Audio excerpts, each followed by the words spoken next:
Échale un ojo a esta gráfica, que es la representación de una inversión hecha en acciones de empresas ubicadas en Estados Unidos. Ahora échale un ojo a esta otra, que es una representación en el mismo periodo, pero de una inversión hecha en acciones de empresas ubicadas dentro de México.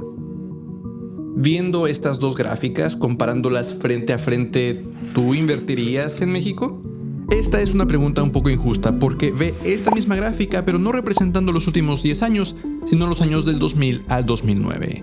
Ahí la historia definitivamente es completamente diferente. Además, por supuesto que deberías estar invirtiendo en México. En este momento los CETES están pagando tasas históricas de 11%.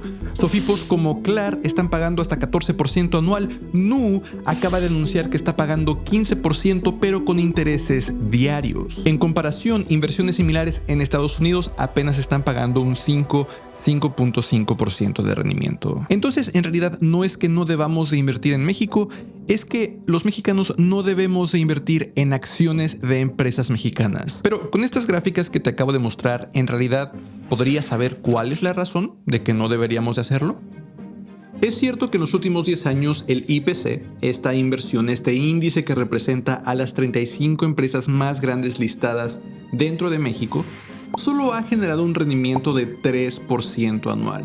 Esto, ya contemplando la inflación que ha existido en México estos 10 años, es el equivalente a perder 2% de nuestro dinero todos los años. Mientras que en el mismo periodo una inversión en el S&P 500, un índice que representa a las 500 empresas más grandes listadas dentro de Estados Unidos, ha crecido a un ritmo de 13.4% anual.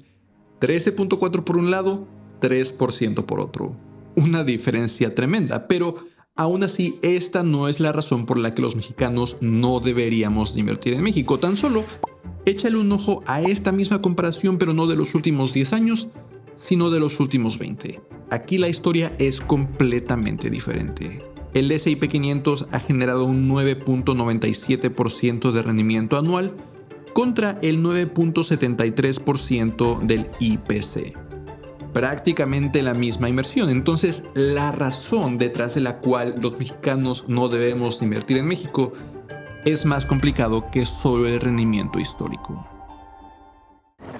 Esta es la bolsa de valores de Australia. No, no es cierto, no se crean. Es esta, la ASX, Australian Stock Exchange. No tan impresionante como la de México, ¿verdad? Se veía más interesante ese edificio. Pero también tienen un índice, el ASX 200, que representa a las 200 empresas más grandes en Australia.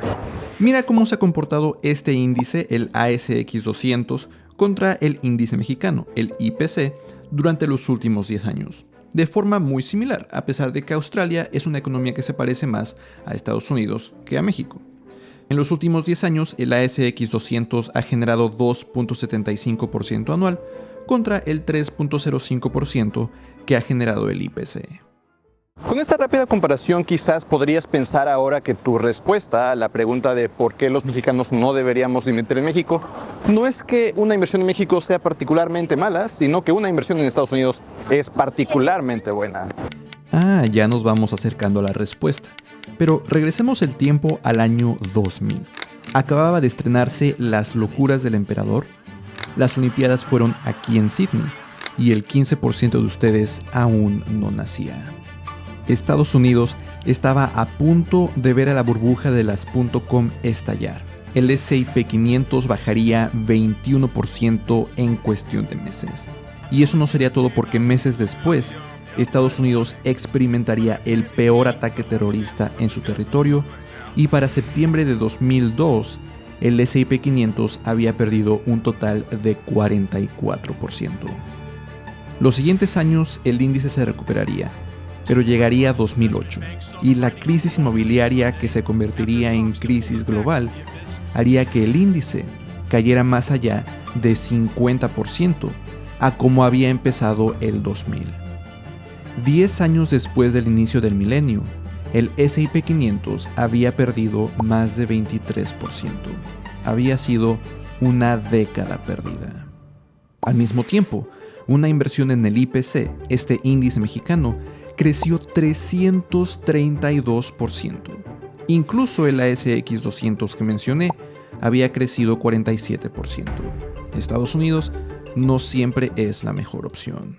Oigan, antes de continuar con el video, déjenme contarles que oficialmente mi curso de finanzas personales ha tenido más de 20,000 estudiantes, que es impresionante. Y aunque normalmente mi curso de finanzas personales tiene 20% de descuento en mis videos de YouTube, como para ofrecerles a ustedes un descuento, 20,000 estudiantes, ofrecer un 20% de descuento no es tan significativo, precisamente porque ustedes siempre tienen ese 20% de descuento.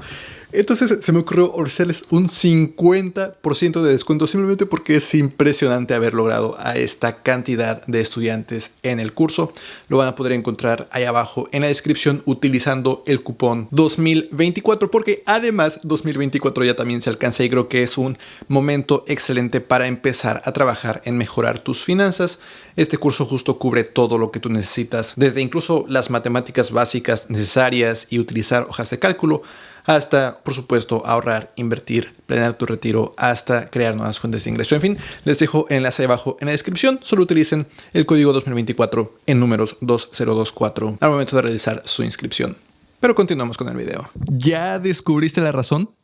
Es que debes de saber que una inversión no se elige solamente por su pasado, por su rendimiento histórico, sino por su naturaleza. Y la naturaleza de una inversión en México para los mexicanos tiene 3 características que la convierten en una mala inversión. La primera de ellas es que el mercado de valores mexicano representa solo el 0.5% del mercado de valores global.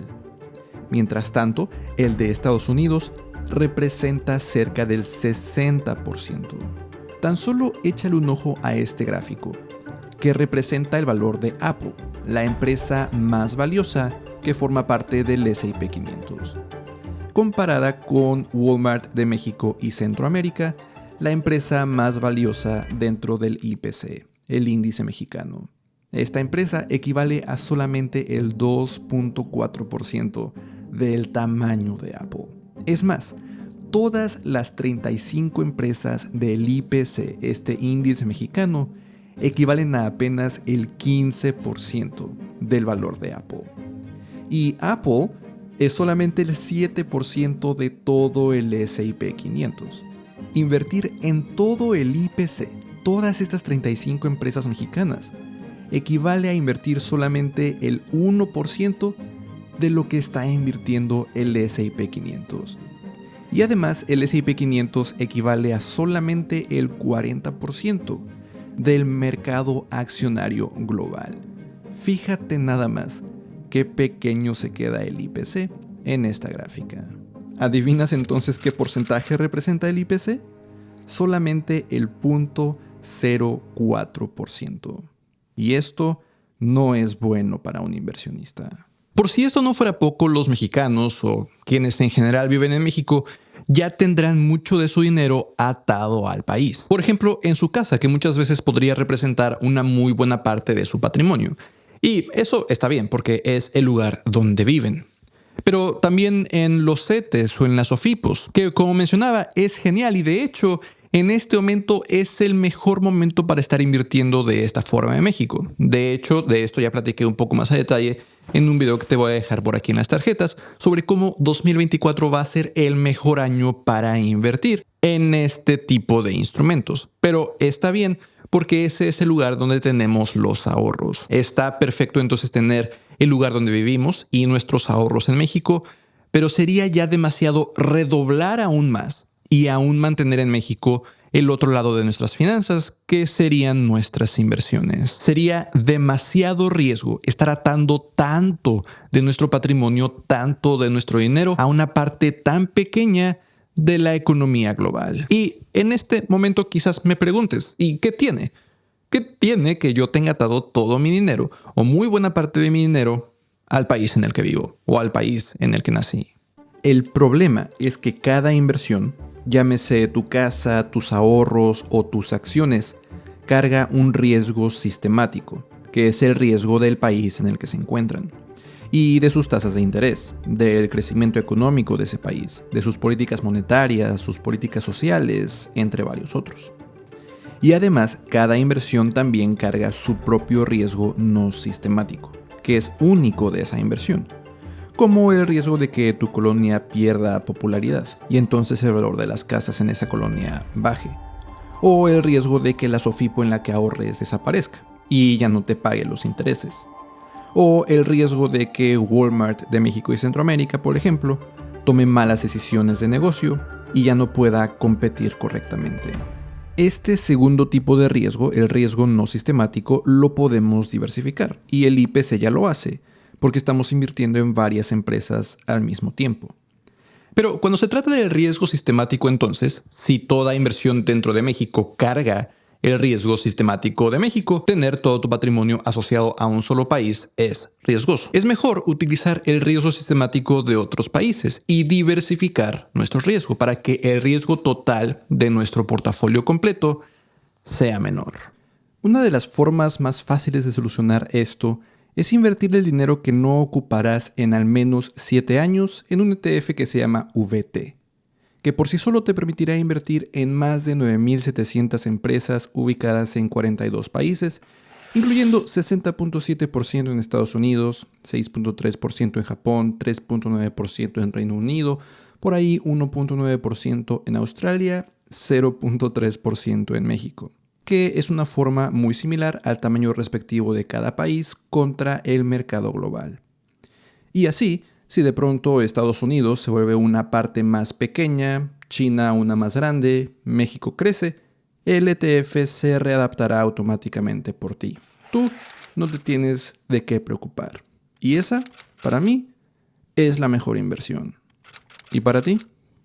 Si quieres aprender cómo invertir en este ETF VT o en el ETF NAVTRAC que te permitiría invertir en el IPC, o en el ETF VOO que te permitiría invertir en el S&P 500, ve mi tutorial del nuevo GBM Plus en donde podrás ver paso a paso qué es lo que tendrías que hacer para invertir tu dinero desde esta plataforma que es la casa de bolsa más popular dentro de México.